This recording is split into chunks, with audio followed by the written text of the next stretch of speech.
KBS 1라디오 김성환의 시사야. 오늘로 5.18 민주화운동이 43주년을 맞았습니다. 하지만 아직도 누가 시민을 향해 발포 명령을 내렸는지 진상규명도 이루어지지 않은 상태에서 5월 정신 폄훼 문제, 또 5.18 정신의 헌법 전문 수록 등 논란 등 풀어야 할 과제가 적지 않은데요. 어떻게 해결해야 할지 5.18 기념재단 이기봉 사무처장 연결해서 얘기 나눠보도록 하겠습니다. 처장님 안녕하세요. 네, 안녕하세요. 네, 오늘 정치권부터 시작해서 윤석열 대통령도 참석을 했고요. 추모객들이 광주를 많이 찾았던데 오늘 광주 분위기는 어땠습니까? 어제는 날이 아주 더웠어요. 네. 네, 오늘은 좀 비도 좀 조금 내리고 그래서 그런지 좀 비교적 차분하게 좀 진행이 됐습니다. 윤석열 대통령이 5월 어머니들과 함께 그 기념식장에 입장하는 모습이 상당히 인상적이기도 했는데요. 이런 모습 어떻게 보셨습니까? 이번 그 기념식이 남편과 자식을 잃은 5월의 어머니들을 좀 위로하고 조명하는 내용이어서 그런지 그런 취지에서 좀 색다르기도 하고요. 네. 또 이런 그 기념식의 주제에 정부의 생각하는 것과 잘 맞춰서 좀 했다 이런 생각을 했습니다. 윤석열 대통령 기념사를 두고 정치권에서는 좀 엇갈린 평가가 나와요. 정치권의 입장에서는 이런저런 평가가 있을 수 있을 것 같은데요. 5.18 기념재단 사무처장께서는 어떻게 보시는지 궁금합니다. 저는 이제 많은 분들이 이제 5.18 정신 헌법 전문 수록에 대해서 어떤 의미 있는 언급이 나오지 않을까 이런 기대를 많이 했어요. 예. 저도 역시 마찬가지입니다. 그런데 이런 내용이 하나도 없어서 좀 아쉬웠고요. 예. 사실 작년에도 5월 정신의 보편적 가치 회복이다. 그리고 헌법 정신 그 자체라고 이제 언급한 바가 있어요. 네. 올해 기념사도 실은 비슷한 내용이 좀 담겨 있습니다. 그래서 다른 계속 지금 왜곡 문제들이 많이 나오고 있잖아요. 예. 그렇기 때문에 이런 문제에 대한 확실한 언급이라든지 이런 게 있지 않을까. 그리고 또 더 나아가서는 헌법 정신, 헌법 전문을 반영하는 것까지 나오지 않을까 이런 생각을 했는데 네. 그런 부분이 없어서 실은 이제 지역 내에서는 작년의 기념사와 올해 기념사가 너무나 좀 비슷하고 그래서 버전만 좀 다른 게 아닌가 이렇게 좀 실망감 좀 큽니다. 헌법 개정은 국민적 합의에 따라야 한다 이런 의견이 적지 않은데요. 5.18 기념재단에서 인식조사를 하신 게 있다면서요? 예, 저희들이 헌법 개정 헌법 전문 반영과 관련해서 예. 국민 인식조사를 한번 한 적이 있었습니다. 네, 그 인식조사는 성인 남녀 1,000명을 대상으로 한 건데요. 네. 지난 4월 21일부터 24일까지 한 거고 자세한 내용은 저희 재단 홈페이지에 실려 있습니다. 그런데 국민들이 헌법 정신의 그 헌법 전문 수록에 관련해서는 74.5점으로 작년보다 2점 오른 것으로 나타났습니다. 네. 좀 더 자세하게 보면 퍼센트로 보면요. 매우 필요나 필요가 약 70.8%, 보통은 13%, 불필요나 매우 불필요가 13.4% 이렇게 해서 나왔고요. 국민 10명 중에서 7명은 크게 이제 공감하고 있는 것으로 좀 보입니다. 그런데 이 조사에 따르면은 국민의 거의 대부분은 그 5.18 정신은 헌법 전문에 수록하는 것에 동의하고 있다 이렇게 볼 수 있는데 정치권에서는 속도가 안 나요. 이 부분에 대해서 어떻게 보십니까? 그러니까요. 저희들이 이 정치권에서는 실은 이 문제가 계속 정치적 공방만 있지 실은 진전이 없는 게 사실입니다.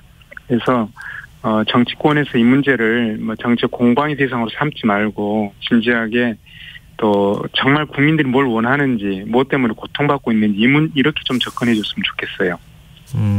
지금 민주당 이재명 대표가 원포인트 개헌을 얘기하지 않았습니까? 근데 대통령실에서 비판하는 메시지를 내놓기도 했고 국민의힘 김기현 대표의 경우에는 좀 더 절차를 거쳐야 할 필요가 있다는 언급을 했거든요. 이거 또 어떻게 논의를 진행해야 된다고 보십니까? 그러니까요. 저희들이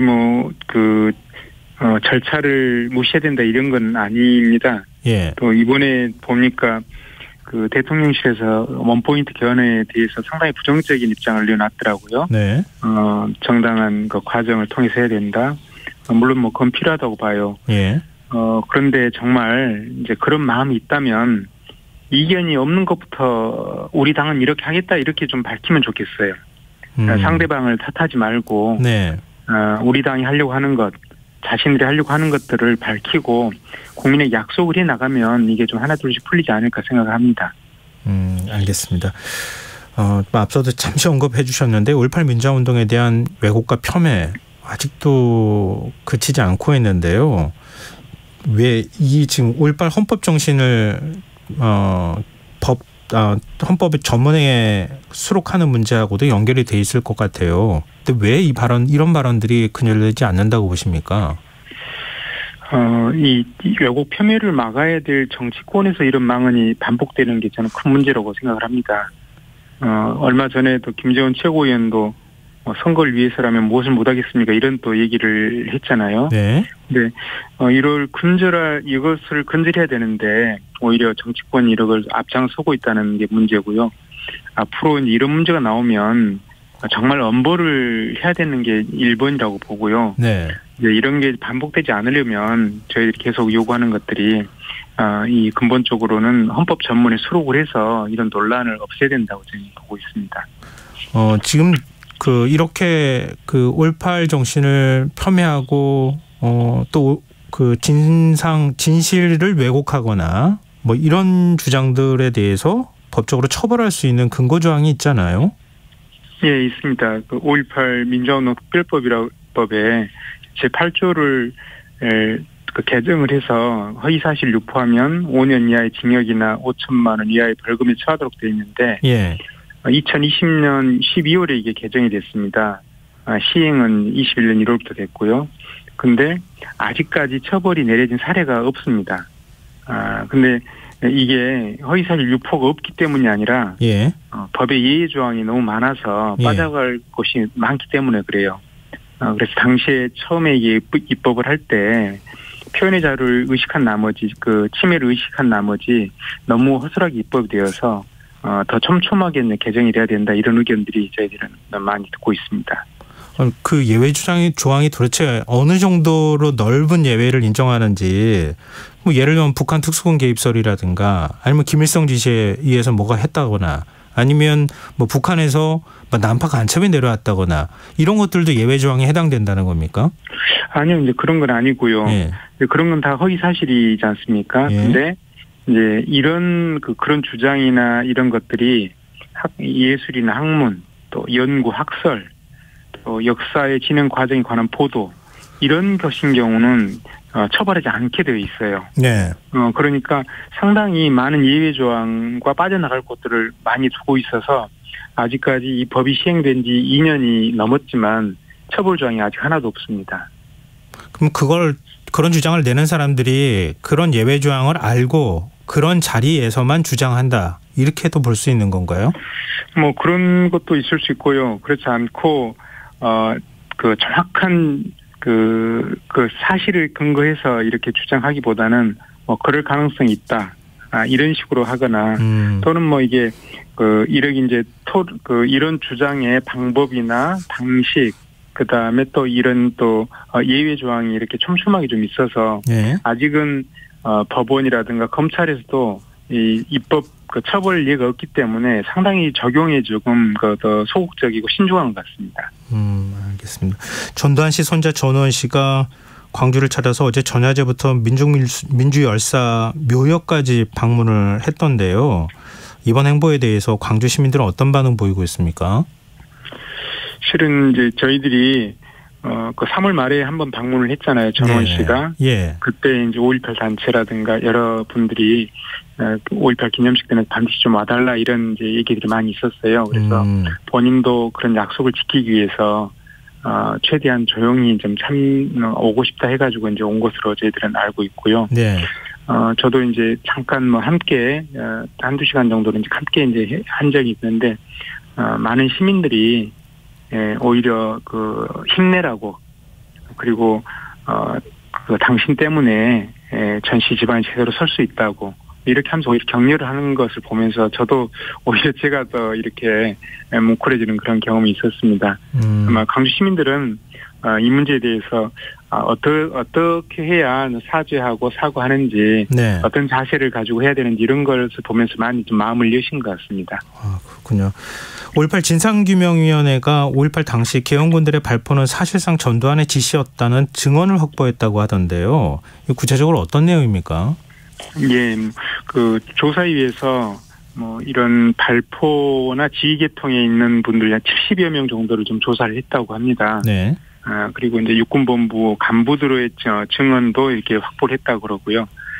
근데 이제 발포 명령은 문서로 이루어지는 게 아니고, 사실상 전두환 지시에 의해서 이루어졌다 이런 이제 증언을 확보했다고 그럽니다. 예. 이제 어떤 내용이냐면, 당시 황영 씨가 광주 진압 작전의 실질적인 사령관이었는데, 황영 씨를 움직인 사람은 전두환이었다. 이런 이제 증언들이 이제 확보가 되고 그래서, 네. 조사위에서는 반드시 첨단 조사 기법을 동원해서 발포 책임을 분명히 가리겠다 이렇게 좀 밝히고 있습니다. 근데 진상조사의 활동 기간이 지금 얼마 남지 않은 거죠? 예, 지금 올해 말까지가 활동 기간이고요. 예. 내년 6월까지 해서는 이제 종합 보고서를 작성하는 그런 기간입니다. 그럼 그 안에 지금 전두환의 발포 명령 사실까지 좀 진실을 확인할 수 있을까요? 지금 그 조사위에서는 이제 발포 명령 이 문제에 아주 핵심적으로 지금 조사 역량을 총 집계를 하고 있고요. 예. 아마 분명히 어떤 결과들을 내놓을 것으로 생각합니다. 그리고 이제 또 하나는 이제 안매장이라든가 행방불명자 문제거든요. 네네. 이 문제에 대해서도 그간 17개 정도의 구체적인 현장 조사와 지표 조사 이런 것들이 좀 이루어졌어요. 예. 그래서 며칠 전에 해남에서 그 증언을 토대로 해서 좀 발굴을 했는데 그 예. 3기의 유고를 발굴했다는 그런 보도가 좀 있었습니다. 네. 지금 이제 거기에 대해서는 유전자 채취를 해서 그 검사까지 들어갔다고 그러니까 좀 더 기다려 보면 이게 그 안매장 문제, 또 행방불명자 문제에 대한 조금 더 구체적인 그런 발견들이 좀 있지 않을까 생각합니다. 네, 남은 기간이 좀 많지 않아서 좀 걱정이 되기도 하는데요. 마지막으로 이것 좀 여쭤보고 싶어요. 5월 정신이 뭐라고 생각하십니까? 저도 이제 오늘 그 기념사에서 저도 이제 그 기념사가 짧기 때문에 쭉 출력해서 봤는데 5월 정신이라는 말이 10번이 있었더라고요. 예. 그래서 대통령께서는 과연 5월 정신을 뭐라고 생각할까 이런 상당히 저도 좀 의문이 들었습니다. 근데 제 나름대로 이제 5월 정신이라고 한다면 정말 불의에 굴복하지 않는 것, 그리고 정말 그 이웃에 아파하고 힘들어하고 있는 사람이 있을 때 서로 함께 손잡고 일으켜주는 것, 저는 이게 5월 정신이 아닌가 생각을 합니다. 네, 알겠습니다. 오늘 말씀 고맙습니다. 네, 감사합니다. 예, 지금까지 이기봉 5.18 기념재단 사무처장이었습니다.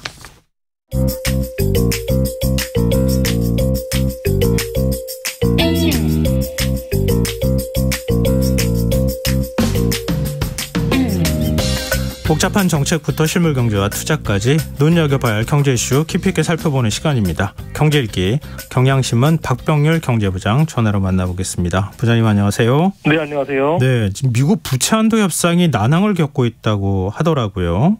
네. 이게 좀 부채 한도 협상이 어떤 건지부터 좀 설명을 부탁드립니다. 네, 우리가 통상